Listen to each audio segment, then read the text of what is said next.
So, good evening and Happy New Year. Um,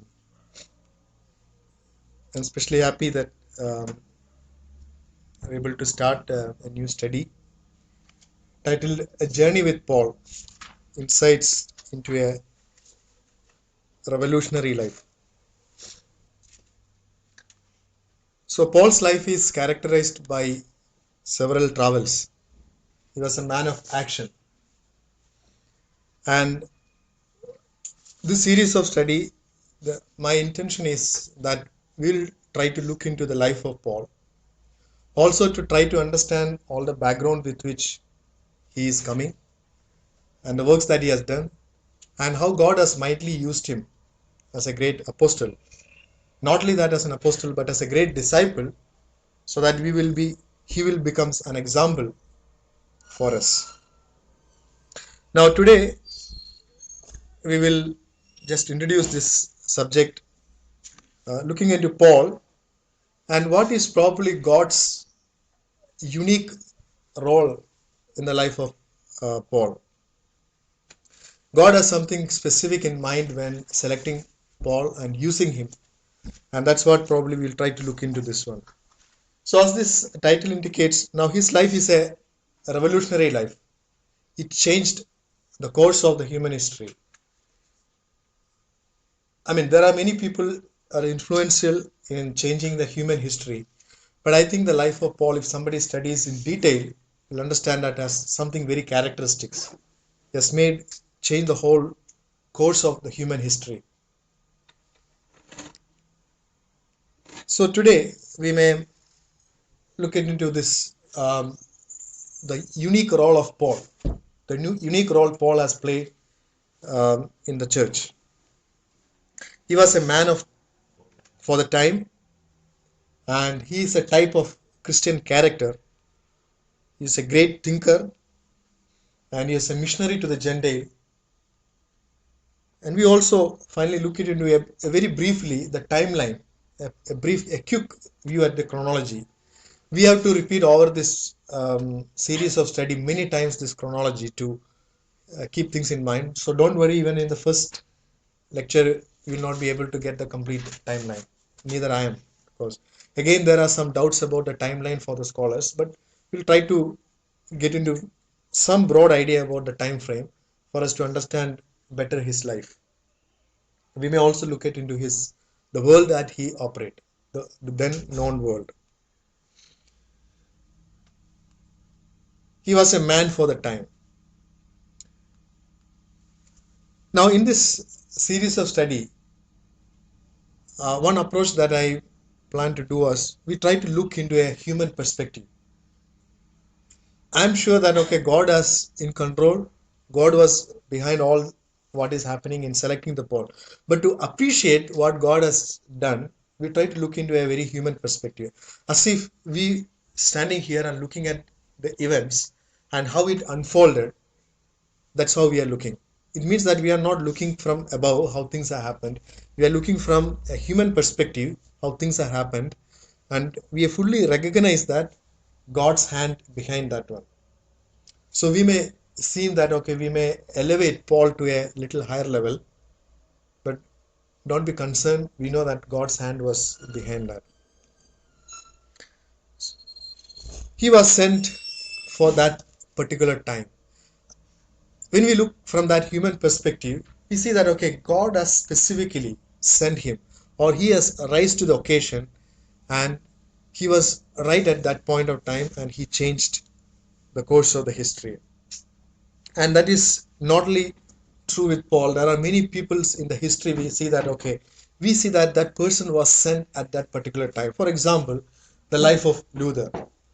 The Luther's life was a classic example of how his life has changed the course of history. He was the church was under the uh, papal system for a long time. The whole church was under this yoke, and he came with the message of the grace, and a great reformation started, and it has changed the history of the world on a later date. So similarly, Paul was sent on that time. Maybe we will say that when it needed the most. When the church needed a person like Paul, and he came at the right time. The church was just forming after the death of Christ. The Peter and John and all the other apostles started the ministry of the church, but then it has not gone out of their bounds. And then came Paul, and when the church needed a person like Paul, and the right moment he came. So he was sent for that particular time. Now we will, as the study progresses, we will understand what is we are meaning by this time.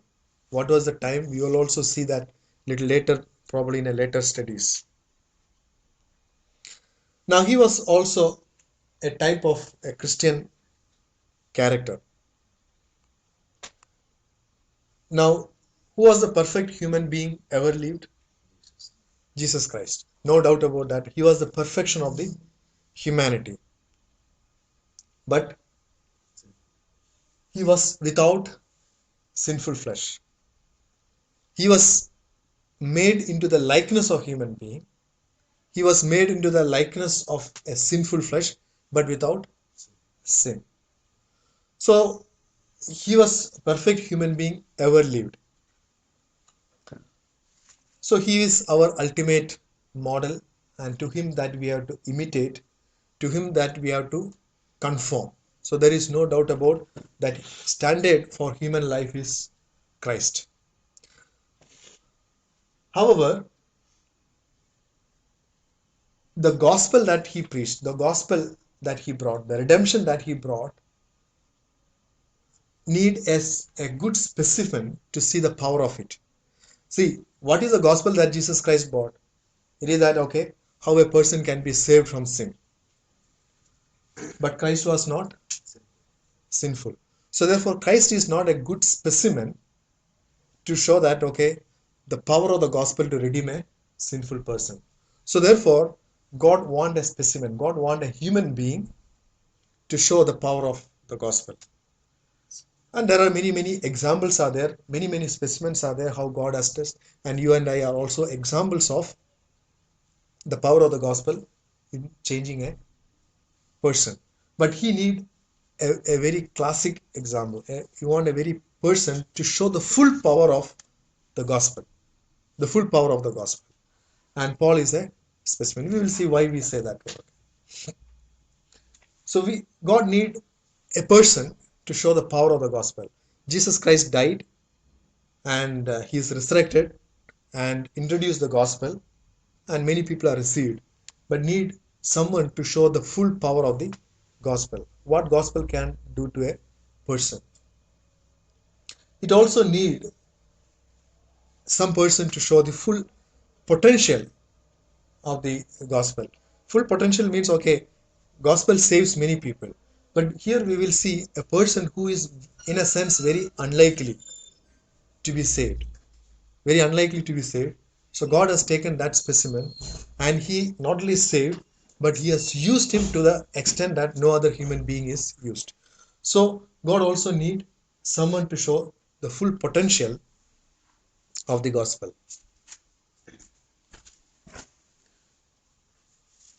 Now this we understand a little better when we also look them with the perspective of or contrasting the other apostles.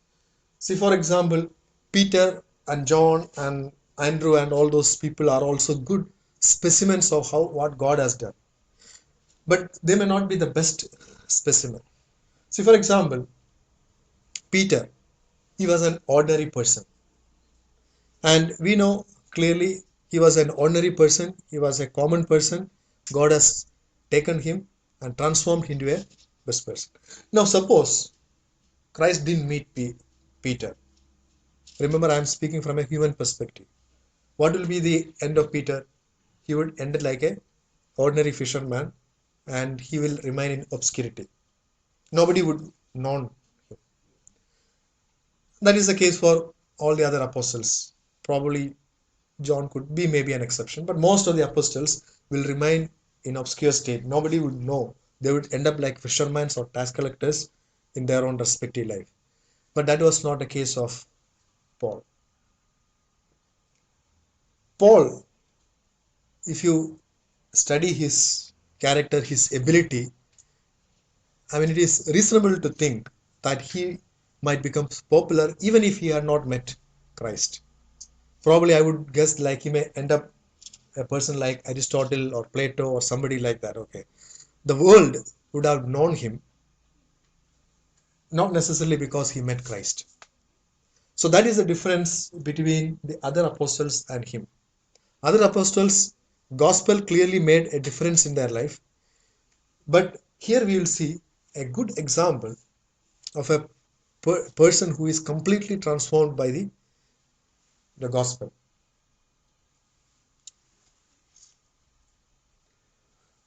Now this is something little more into his character. He was completely overpowered by the master. Paul was completely overpowered by his master. Okay. Now, who is this person? Paul. He was a person of strong prejudice. We will later look at into his life what strong prejudice he has. He has no doubt about that the way of Christ was against the Judaism. No doubt about that one. And he was a person of strong will. He was a strong person. Nobody can deter him. That was the character of Paul. And he was a strong person, strong personality, strong willpower. And then the gospel came to him instantaneously. While he was going to Damascus, in a short time, he was met with the gospel. You see the power of the power of the gospel in transforming a very, very strong-willed person. See, Peter and John and other thing are more common persons. We also know from our day-to-day experience, it is very easy to convince a common person. Our experience also, when we share the gospel also, the common person may accept the gospel quite easily. There is no problem in that one. That is also the power of the gospel. But the full power of the gospel is seen in the life of Paul. He was a strong person, but he was changed in a very short time by the gospel. So it was such a difficult person, and his life was transformed. Second, that transformation was a permanent transformation. There was no up and downs probably in his life. It was a permanent transformation in his life. There is no turning back, literally no turning back in his life. There is no way, there is no traces in his life where we see that he has gone back in his faith. So his conversion was a real example or a specimen for the power of the gospel. He was a strong personality with a strong convictions, but he was changed in a short time. See the power of the gospel. And it was a permanent effect in his life. Till his end, till his last breath, he was faithful to the gospel. That is the power of the gospel. Again, he was overwhelmed by the personality of his master. See, for example, a weak student may come and appreciate me. Okay, when I solve some small problems and other thing. An average student or a below average student will think, okay, I'm a great teacher. But suppose, I mean, top rank in IIT or top rank in India and become my student, it's very difficult for him to be captivated by me. I need to go much above and other to see that, okay, what a great person I am. So here, when Peter says, or when Andrew says, or when Andrew is transformed, or Nathaniel will transform by the life of Christ, definitely it is good. But the real power of the Master, the real glory of our Lord Jesus Christ comes when a person like Paul was transformed by the life of Christ. So he was a person above the notch. Paul, we can categorize him as the fine minds of the world. Probably, I mean, I'm just telling that if you take the best 10 minds the world ever has seen, we could put Paul also into that one. And to such a mind, when he encountered the Lord Jesus Christ, that life was so glorious, so great, so captivating, he became a slave of it. And all throughout his life, his pursuit was to know Christ more and more. And the more he goes, he also will exclaim that, okay, I wanted to know more. Even towards the fag end of his life, also he was telling, I want to know Christ more. So now you see the a person like Paul was needed for God, Christ to show that, okay, what is the glory, the greatness of. I appreciate Jesus Christ. I appreciate Jesus Christ. You appreciate Jesus Christ. But when a person like Paul appreciate and say that, okay, Christ is my everything, there is a big difference. So the best and fine mind of the world is also was overpowered by the glory of his master. See the power and glory of um, our Lord Jesus Christ. That's why we read in 1 Timothy 1:16. That's the only verse that we are going to read today. And that is very, very important why we have to study this life of Paul. What does it read? 1 Timothy 1:16. For this reason I obtained mercy, that in me first Jesus Christ, that might show all long suffering as a pattern to those who are going to believe on him. Okay, see, Paul himself make a little bit very, very bold statement. If it were not in the scripture, we would have always doubted Paul whether what he is telling is a statement of arrogance. But now it is part of the scripture. We believe that is God's plan. We know that is God's plan. So what Paul is telling, for this reason, what is the reason why Paul was converted? I obtained mercy. That is, he obtained a mercy in the eyes of God. That is the very reason why he was converted, why God has chosen him. That in me first Jesus Christ might show all long suffering. Or in other words, in me, that is in Paul, Christ will be formed. And that will be an example, and that will be a pattern, and that will be a model for all the other people who are going to believe. So, in other words, if you ask this question, how can I be a disciple of Christ? What should I do? How can I be a disciple? Is there an example? We cannot take the example of Jesus Christ because he is the master. The master himself cannot be an example of a disciple. So, if we want an example of a disciple, if you want to have a model of a disciple, God has given that model, and that is Paul. So, for this reason, I obtained mercy. So, back to this question, why God's chosen a person like Paul? Long suffering is patience.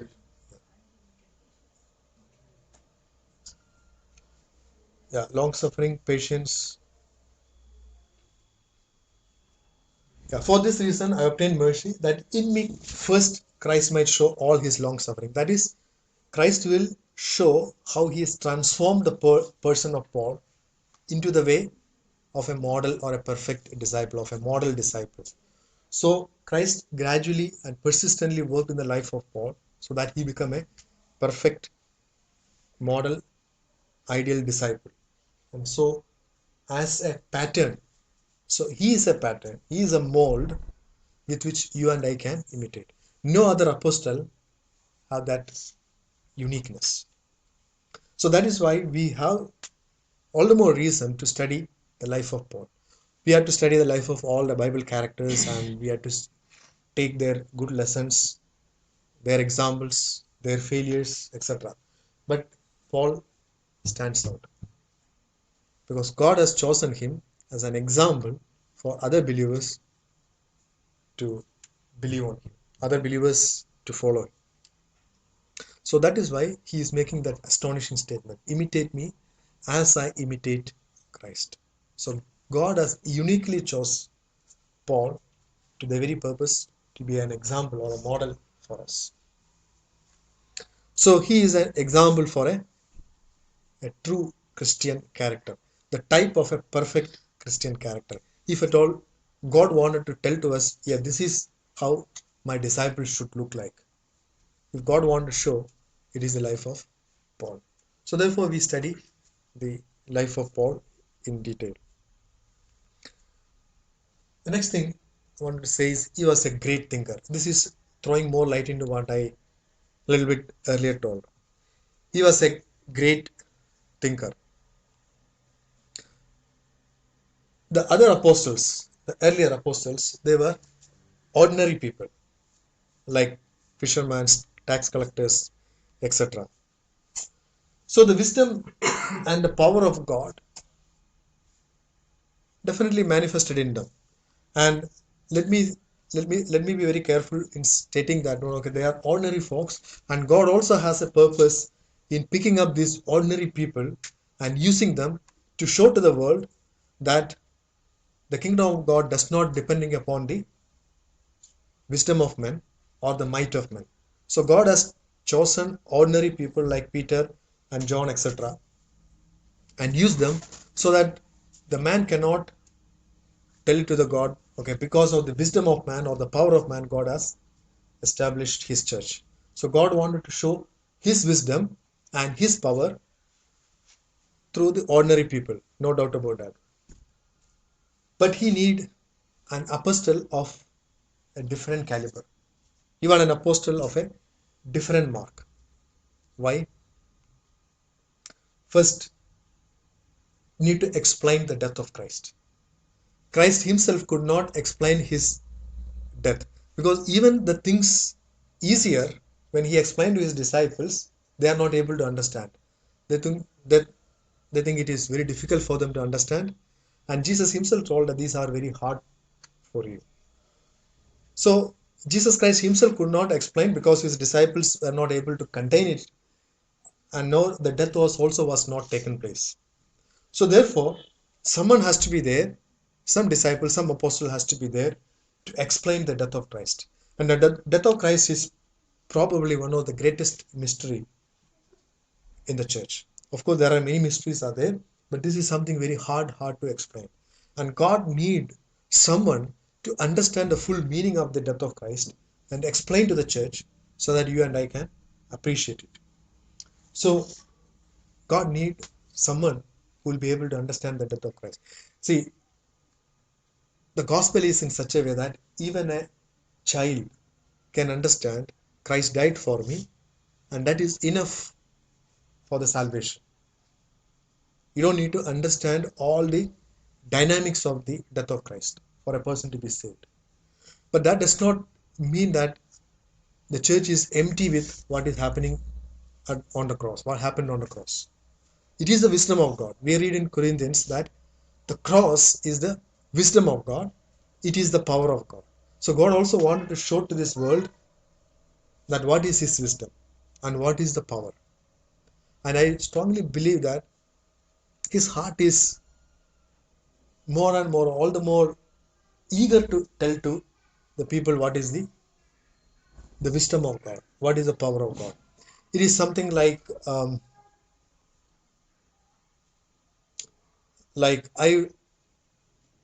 doing a computer program, let us say. Now I go and explain to my youngest daughter. She may see okay some nice things on the computer, but she will not appreciate the intricacies of that code. But a person of maybe my son, he is much more older. He may be able to appreciate little more detail about. Maybe Ashish will be able to appreciate little more detail about the code. So in the same sense, but I love my daughter. I also love my son. But my heart is more and more eager to share with someone who will be able to understand and appreciate what I did. In the same way, Peter and John and all the other apostles, even the common persons, Martha and Mary, and all those people also believed on the death of Christ. They also believed Jesus loved them. But there was, in a sense, something which was prohibiting them to completely appreciate the wisdom of God or the power of God. So, in a sense, I would eager to say that God was waiting for a person to whom he could share the meaning of his death. And we read he could not share with angels because even angels will not be able to have the spiritual capacity, I believe, to understand the death of Christ. and all the Old Testament saints will not be able to understand. So probably he was eagerly waiting for a person who will understand his death, his sacrifice, and tell it to the church. And he need a person like that.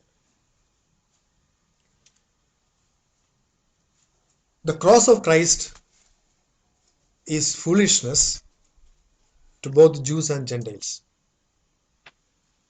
That does not mean it is foolishness in itself. I think it is the wisdom of God, but it looks foolishness to an untrained nation. It is something like I go and see Picasso's painting. Have you seen Picasso's painting? Or M.F. Hussein's painting? You look at here, you'll say some lines here and there and other thing. I will say it is foolishness. A child also can draw that one. My son or my daughter, when they were young, they could draw something similar to that one. But that fetches millions of dollars, but this will not fetch that one. Because an ordinary eye cannot appreciate the genius behind that drawing. So in the same way, the cross looks foolishness to the people. It looks foolishness. It looks weakness on the part of God, what happened on the cross. But it is actually the wisdom of God and the power of God to a person to whom a God revealed, or a person who is willing to accept what God is telling. However, so God is looking to someone to show to the world the power of the gospel. The gospel need to conquer all things. See, Jesus Christ has to be the Lord of all things, even to the brilliant people, even to the common person. He has to be there. Even to the mighty, even to the weak person, the gospel. And God also wanted to show that, okay, this gospel has the power not only to convert the common person, but also to satisfy the intellectual cost of. The gospel has the power to satisfy even the best mind of the world. And he also wanted to show that the gospel also has the power even to transform to a person who was completely opposing this way. So God want an apostle, God want a person to show to the world a best mind, a person who was opposing, to see the conquering power of the gospel. The gospel has to conquer the whole world, to the rich, to the poor, to the weak, to the strong. So that's what God needed. Then it need to be taken to the masses. It need to be taken to the masses. See, until the coming of Paul, the Christianity was but spreading fast. But again, it was confined to the Jewish people and proselytes, that half Jews.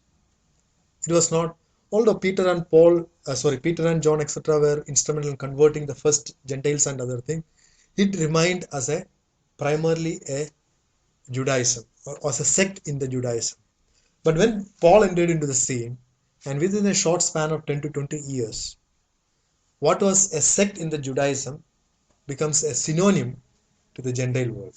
It becomes known to the whole empire of Rome. So it need to taken to the masses. So that need a person of a different caliber.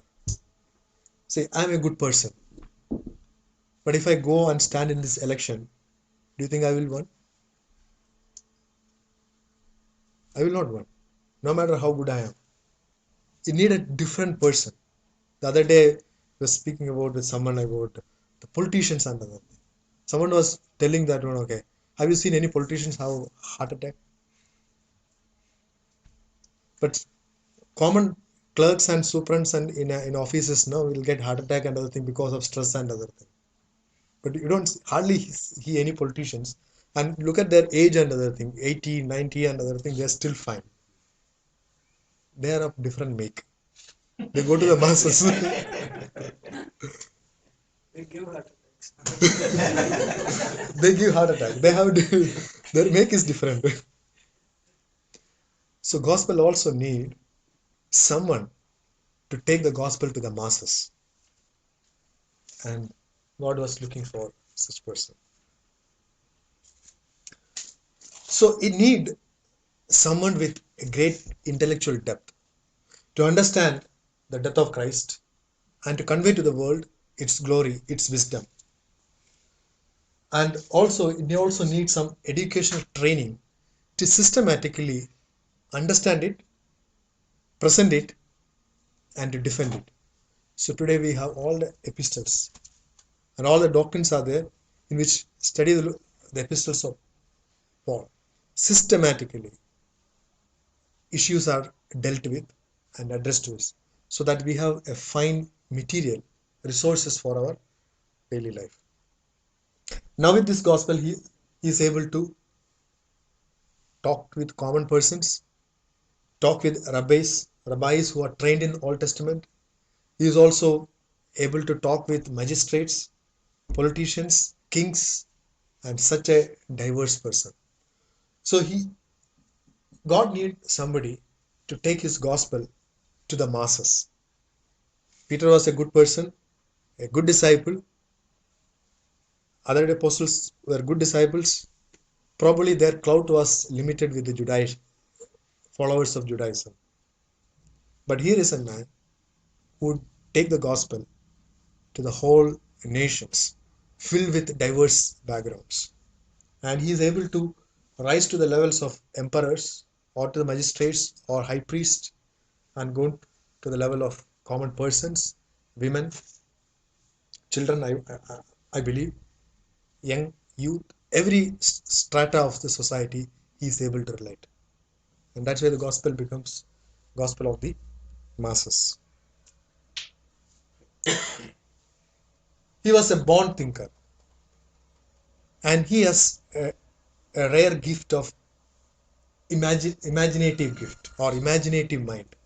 He is able to imagine, he is able to speculate, he is able to think abstractly the truths. See, most of the things or the spiritual things are not something that we can see with eyes or taste with our hand and other thing. But you need some mind which is able to think creatively or think abstractly. And Paul was of that caliber. I'm not telling Paul is the only person, but there are many persons in the world. We call them as philosophers or fine minds, the honors of fine mind, brilliant scientists, etc.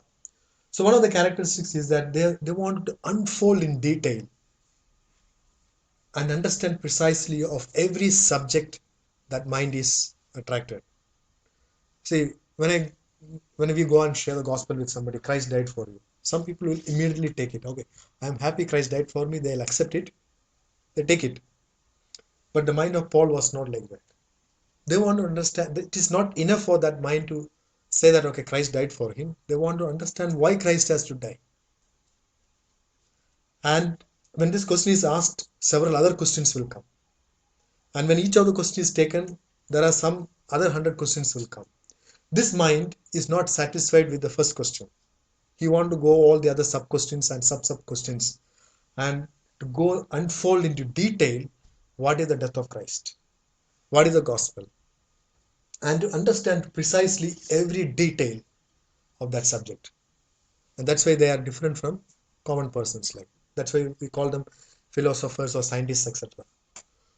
Paul has that mind.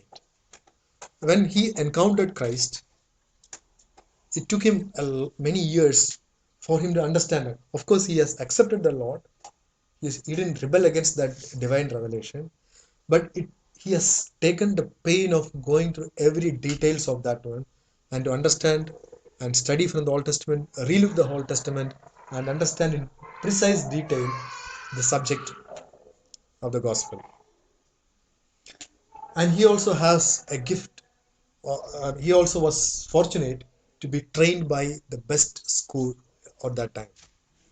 He was the best school in Jerusalem, probably at the Gamaliel, and he was a student of that one, where they are trained for systematically to think, to arrange their thoughts, to state them, and to defend it. And that's why if you read at the epistle of Paul's, especially the Romans, is a classic piece of work. in which he systematically presents these thoughts. He arranges this material, and then he also asks many questions. These questions are not asked by other people, but these questions are possibly that can be asked by a fine person. So, for example, Romans 6 start by telling, "What shall we say? What shall we say then? Shall we continue in sin that grace may abound?" Whose question was that? It was Paul's his own question. So tomorrow, another brilliant person will come and ask a question back. Okay, you are preaching the gospel of free grace. Does that mean that I can go and do the sin? No. So if you look at the Romans, there are so many questions that he asked, and it was his own questions, and so all the questions are exhausted.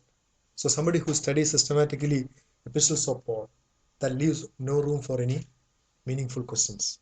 So that was his mind, to go to every detail, present it systematically, and he is able to defend it. And rabbis and all those people are able to defend him. At one point, somebody was telling, much learning has made you mad, because they are not able to answer his question. They're able to answer his question. So systematically he was telling that one. Else people are telling, they have no defense back to him. Then he is telling, I will hear you some other time. Okay, in Athens. Okay. So that was he got it by his childhood training as a student of Gamaliel. And he was persistently pursuing whatever he was believing, even before his faith, even before his conversion, even after his conversion. Someone was observing, if you take it systematically, all the epistles that he has written and arrange them in the chronological order, you will see the matter of Christ is dealt more and more deeper as the days goes by. The later epistles have more depth of Christ than the former epistles. So his life and his pursuit of Christ was growing more and more and other thing. It is not like us when we understand, okay, Christ died for me, okay, that's enough for me. Now let me live a life of my choice. Paul was not that kind of a person.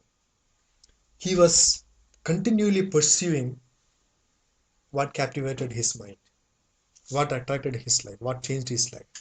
And that was his. So he was a born thinker, trained by his educations and contributed by his hard labor. Now, something interesting. He was a missionary to the Gentiles. Now, many of these gifts are there in other people also, like a fine mind and etc. But there is something which rarely blend in the life of Paul. One of them is his imagination. Just now we spoke about his imaginative power, his imaginative mind or thinking mind. At the same time, activity. He was a man of action. This is a rare combination. Sometimes we see people are very good in thinking, understanding, etc. But they are armchair, we call them now armchair evangelists, armchair theologians. So can you give an example of the first one is imaginative mind? No, the whole of his um, It's in Romans. exposition, Romans, and all those things are showing his mind. In fact, if you study Epistle of Rome, Epistle to the Romans, I used to wonder what motivated him to write the epistle. Other epistles, there are some reasons. Some problem happened in the church. To address that problem, he wrote the epistles, most of these epistles. But what motivated him to write Romans? He just heard about the believers in Rome. He thought he wanted to encourage them, so he wrote Romans, and that becomes the best epistle to understand the gospel. So that was his imaginative, his thinking mind. So Book of Romans even stands out as one of the good philosophical book. Even secular people who don't believe in Christ, who don't believe in Bible as an inspired book, but they still study Romans as a philosophical book.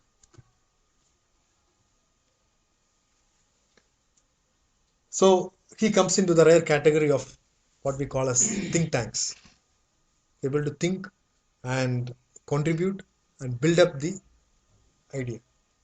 At the same time, he was a grassroots level worker. In politics, another thing you will see, in politics, there are some people, their job is to develop the ideology. Somebody else will go to the masses and they will work on other thing. Uh, in a communist systems, we will see that there are some people they call us ideologists. In Malayalam, they call them Buddhijeevi. Their job is to think, read, and preach, give the messages. They won't go to the field, they won't do anything else. They won't go to strike, they won't go to hunger strike and other thing. All those things they will elevate. But there are other people are there, they are men of action. Somebody will say, okay, you go and do the strike. Faithfully go and do the strike. They don't ask why and for what, we don't know. They will faithfully do that. But here, and that is true in Christendom also, may not be in that level. But here we will have a rare combination of a man of thinking and a man of action. Paul was a born thinker and he was a man of action, a grassroots level worker. He has gone and preached the gospel to the kings, to the common person, to the church, to the masses. And he knows in and out, in a sense, of how to preach the gospel, how to live a Christian life. And he has gone through all the experiences. He has gone to all the persecutions, all the sufferings, more than all the other apostles. No other apostle can stand and say that, okay, I excel Paul in the sufferings. He was a man of travel. He was not sitting in Jerusalem or Antioch and thinking and meditating on what God is doing. All his probably meditations and all those things were in the ships when he was traveling and shipwreck and other things. So that was the person of Paul. He was a thinking person at a level, at the same time as a grassroots level worker. Another rare combination. He was a Jew. At the same time, he lived and acted and he can relate like any other Gentile. As a Jew, he is able to understand the Old Testament. He is able to understand the Judaic systems. He is able to confront even the apostle by telling that I am the Pharisee of the Pharisee tribe of Benjamin, etc. As far as the law is concerned, blameless. Who other person will be able to say as boldly as Paul? He was a Jew of finest nature. No Jew could come and say any allegations or accusation against him. Probably against Jesus, people will be able to say, okay, you didn't follow Sabbath, you didn't follow this and other thing. But even to Paul, nobody will be able to say like that. No Jew could accuse, you are not a true Jew. He said, I lived blameless. Hmm? He said, I lived blameless. I lived blamelessly in Philippians 3. I lived blameless. Nobody could find a fault how he lived as a Jew. Now, he was brought up in Tarsus, we will see later, and he was a Roman citizen. And he was, although he was a Jew, later he takes pride in telling that he was a citizen of Rome and he was a citizen of Tarsus, etc. And he even used the word Paul, by the way. That was not a Jewish name, it was a Gentile name. So there are many things which we will see a rare combination in the life of Paul. Now, before telling that one, there is something strange limitation of Jesus Christ. When Jesus lived on the face of the earth, he limited himself by not telling the gospel to the Gentiles. All his preaching was to the people of Israel. I know the very purpose of why the Lord Jesus Christ came is to lose the tribe of Israel, also to bring the Jews and Gentiles into one fold. The very heart of God is to bring all the Gentiles into him. But during the public ministry of Jesus, he has not shared his gospel to any people outside Jews, maybe except one or two exceptions. But significant majority of his ministry was to the Gentiles, to the Jewish people. When some Gentiles came, he was very, very reluctant in sharing and ministering to their need. So Jesus Christ, in one sense, was limiting himself to himself, but inside his heart, he was eager to share his gospel to the Gentiles, and he was also eager to bring all the Jews and Gentiles into one. And now he was looking for a person who will do that one. Peter and John, etc., they are very good Jewish people. Even after they become the Christians, they are very good Jewish people, very good Christians. But there is something limiting them to relate with a Gentile. They are not able to as eagerly or as it should be. We see later in Galatians that okay, Peter was a little bit reluctant to eat with Gentiles. Much later in his life, even after 10 years of his life, Christian life, Peter still has some distance with the Gentiles. But here is a person who understand not only theologically the perfect equality of Jews and Gentiles in the Christendom, but also acted, but also practically brought the Jews and Gentiles into one fold. When I was studying the book of Romans, I used to wonder to whom he is written, whether it is to the Jews or to the Gentiles. Scholars also divided. I also not able to understand to whom he is written. Many times he is seemingly lifting up the Jews, but sometimes he is lifting up the Gentiles. Sometimes he is demeaning the Jews. Sometimes he is demeaning the Gentiles. So he is, in a sense, he theologically understand the perfect equality of the Jews and Gentiles, and in his life also brought the Jews and Gentiles together. And that is something unique, a blend in the life of Paul. And the large scale evangelization of the world, I already mentioned, the gospel need to be taken to the masses. Earlier it was confined to the Jewish people and the Jews who are dispersed. Wherever the Peter and John, etc., went, they went and evangelized the Jewish people. But it needs to be taken out of the Jewish community, and it has to bring to the whole world, the whole known world at that point of time. And towards the end of his life, it becomes one of the prominent sect in the Gentile world. And maybe towards the end of his life, Gentiles outnumber Jews in the church. So some of the rare combination of gifts in his life is the background to accommodate diverse people.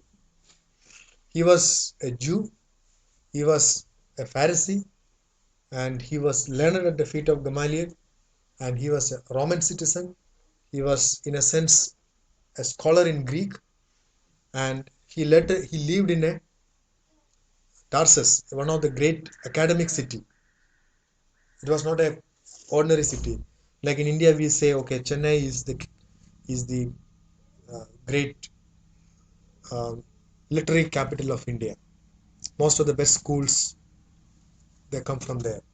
So somebody comes from Chennai, it means they say it is academically it is a good place. So there are many cities are there. In the olden days, Tarsus was one of the great academic city, next to Alexandria and one more place I forgot.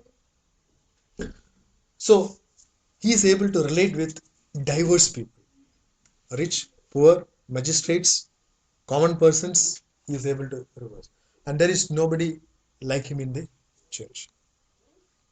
And he has sound educational training to encounter the wisest of the people, to the rabbis, to the high priest, to the magistrates, to all those people.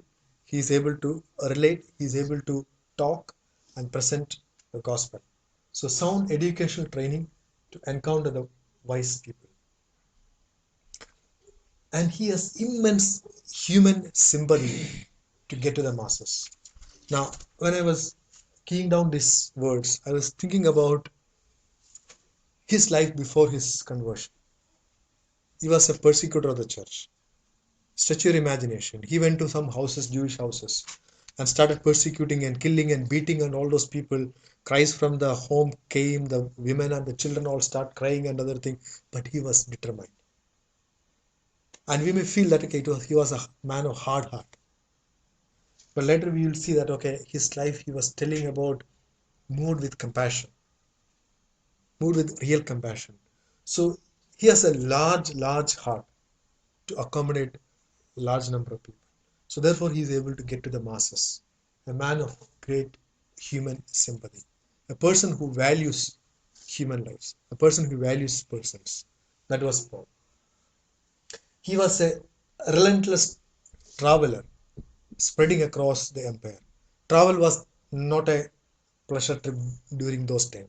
It was life or death during those days. Once you start traveling, you never know whether you will come back. It's true today also, but it is Only for Bombay people. only for people. But it is all the more risky those days. Travel. Travel by ships, even by road, beating by the thugs and all those people.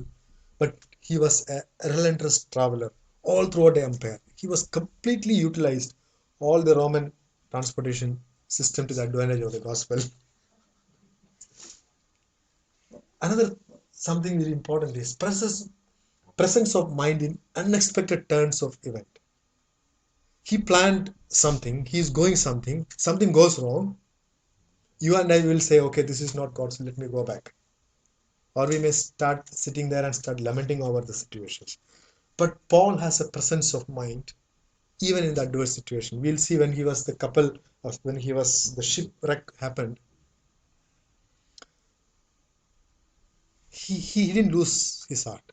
He has the presence of mind to go and pray and encourage all the other passengers and then take it to a situation, an opportunity to witness and preach the gospel. So he has every situation in his life, he has a presence of mind to understand that it is something that God ordained and to take it an advantage for the gospel. He is not deterred by any obstacle. The classic example, he was a man, he is a man of determination. He has an iron will. He cannot be deterred easily. Someone real powerful has to happen, and only that happened only once in his life on his way to Damascus. All the other time he was no human being on the earth could deter him. Such strong person. He is undeterred by an obstacle. Even I remember that when some prophets came and told, okay, you are going to Yeah. face persecution in Jerusalem. That is enough for us. It was not some enemies of the gospel telling. It is not half-cooked believers telling, but it is a prophet of God is telling, you go to Jerusalem, you are going to be tied, you are going to be persecuted. So all the believers was telling, don't go. So that is enough for us to think it is a God's confirmation, but not to Paul. But not to Paul. He's not able even deterred by those kind of things. I said, if it is God's will for me to go and suffer in Jerusalem, let me go and suffer it. And that was the determination of Paul. So that is a rare combination we see. So therefore, Paul, I believe, is God's gift to the church. He's an example, he's a model, he's a gift to the church. I will just quickly go through the timelines. We will study this timeline little detail later, but this is like a introduction to the introduction. Okay.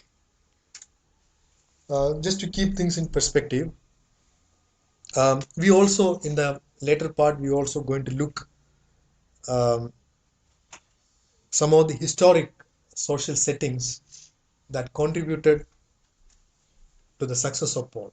Or I put in a different way, how God has set the scene for Paul to work or his servant to come and work. So Jesus Christ, his birth and his death, and something happened interestingly in the Roman Empire. Some political stability is there in the Roman Empire. Julius Caesar, then Augustus Caesar, then Tiberius, then came Nero, and then I think Titus, Vespasian, Titus, etc. Some other names like Antony and Cleopatra, they all lived somewhere before Christ. Then Josephus, who has written a lot about the first century Christians, so he has lived here. And this is the first persecution started, and Paul also was here. And these are the first century martyrs and church fathers. John has a long life. Where is John? Yeah, John has a very long life, and Polycarp was a disciple of John. He also has a long life, and then by this time the gospel, I mean the scripture were confirmed. The next timeline, we are looking a little more detail, but today we will not see. We just rush through this. 10 slides are there. AD 4, Augustus adopts Tiberius and recognizes him as the successor. Then probably in BC 5, I'm putting a star here. These dates are debated by scholars, but we follow something. So a pattern is more important, or the sequence is more important for us. So he might have born somewhere here, and he was also a contemporary of Jesus Christ. Now it is up to our imagination to think that, okay, Jesus and Paul might have been grown up almost together in Jerusalem. Although he was born in Tarsus, for his studies he came to Jerusalem, and we do not know whether he has met Jesus, or we do not know, but definitely he might have heard about Jesus during that time. He was a Roman citizen by birthright, and during this time he became the student of Gamaliel. And during this time Augustus Caesar was ruling, and then Tiberius became the ruler.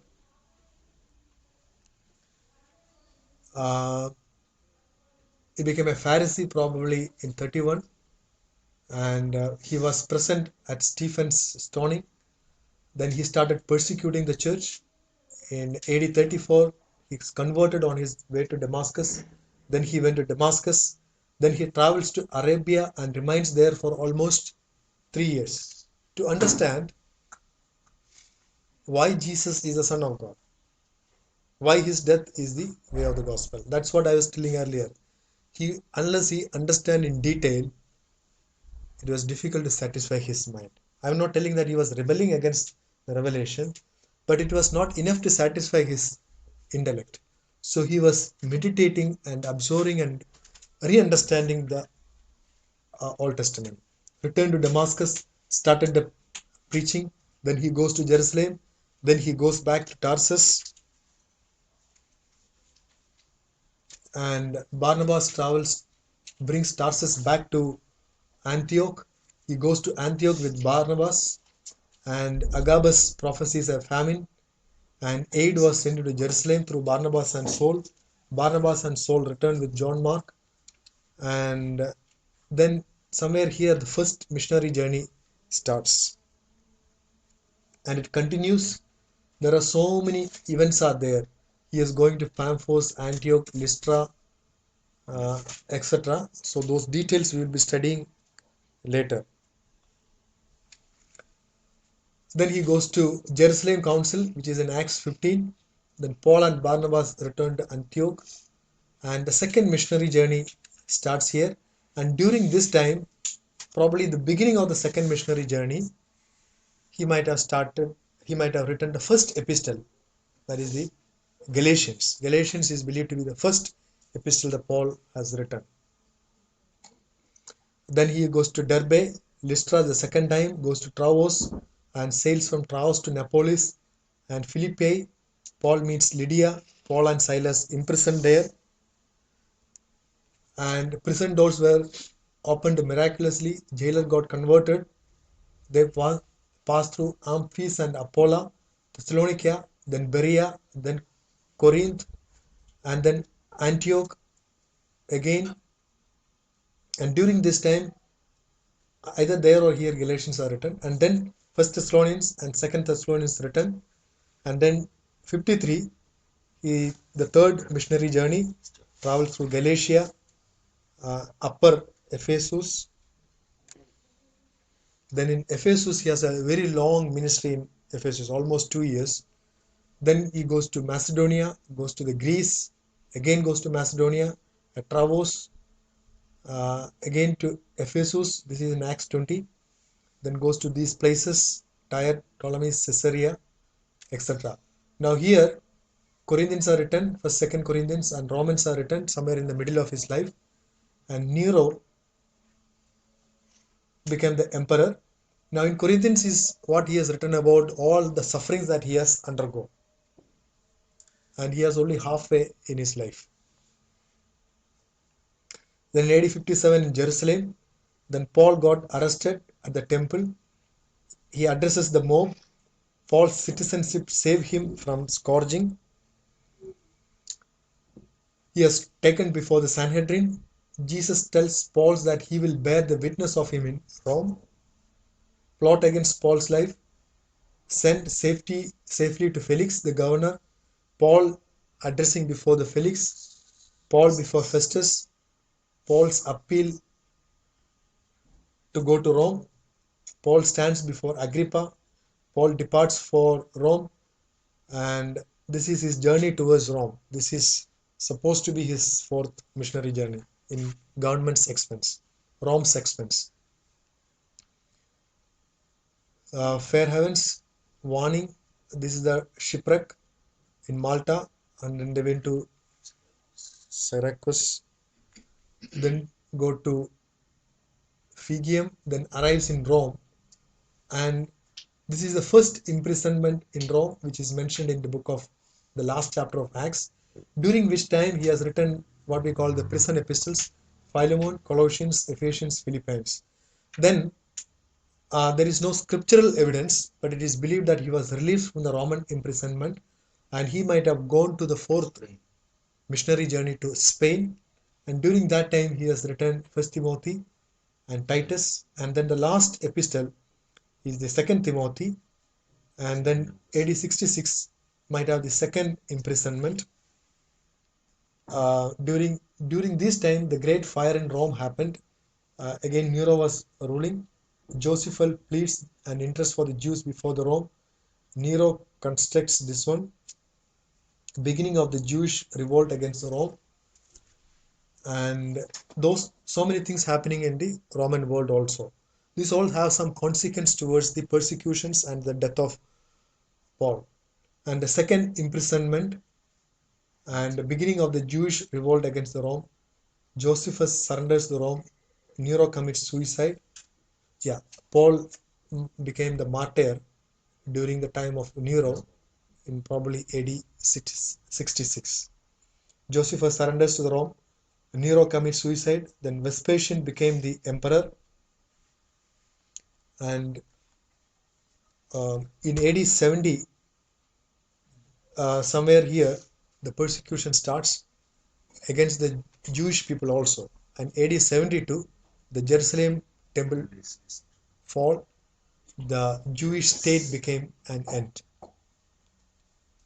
The same timeline put in a one slide, the birth of Jesus, Paul's conversion somewhere in AD 30, Paul's visit to Jerusalem, first missionary journey, second missionary journey, third missionary journey, Paul in Rome, and these epistles are written, and what happens on the Roman side. The last slide is his world. This is the world of Paul. All these places are the places where Paul traveled and might have visited. Somewhere here is Tarsus, where he might have born, and Jerusalem, Antioch, Troas, and many of the missionary journeys were through sea and through this land. And first, second, and third missionary journeys were confined here, and then he was taken to Rome when he reached Rome, and then the next visit was towards Spain, somewhere here. And so this is the known world of that time where Paul traveled and made a big impact. So we conclude he was a man for the time, sent for the right time to change the history of the church. He is a true Christian disciple, a model disciple for us. He was a man of great thinker. He was a missionary to the Gentile, and we have seen the timeline and his word. Next week, but next time when we are taking this study, we will look the unconscious preparation for his work. Even before Paul was born, God started his work. We look into the political situation, social, religious situations in Rome and Palestine, and see how God was preparing this for his work. Thank you. Shall we? Any comments? Any questions or any points to add? Yeah, why did he go to Arabia? I believe, um, Why do you think he went to Arabia? yeah, that's what I'm doing. He was an ardent persecutor of the church. He knew completely that the way of Christ was